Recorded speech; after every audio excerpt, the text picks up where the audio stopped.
Dalam kalangan golongan hartawan, simpanan kekayaan sebenar bukan hanya dalam bentuk rumah ataupun lot tanah, tetapi juga dalam bentuk emas fizikal, terutamanya dalam bentuk gold bar 1 kilogram. Hartanah mungkin mengambil masa berbulan untuk dijual, tetapi gold bar 1 kilogram anda boleh cairkan dalam masa 24 jam.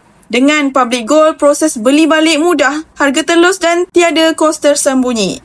Emas yang besar seperti ini tidak memerlukan penyelenggaraan, tak ada terbeban dengan cukai tahunan dan tidak menyunsut nilai seperti mata wang.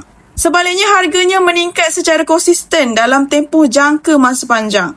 Dalam keadaan ekonomi yang tidak menentu, golongan hartawan tidak lagi menyimpan kekayaan sepenuhnya dalam aset susah cair seperti hartanah. Mereka pelbagaikan bentuk harta dan emas 1 kilogram menjadi satu instrumen utama dalam strategi perlindungan kekayaan mereka. Jika anda sedang membina kekayaan dan mahu menyimpan dalam bentuk selamat, mudah alih dan kukuh nilainya, gold bar 1 kilogram adalah tempat bermula. Bagaimana caranya? Anda boleh isi borang sign up di bio saya atau PM saya untuk saya bimbing anda dalam cara dan langkah-langkah simpanan emas yang terbaik untuk anda. Follow for more.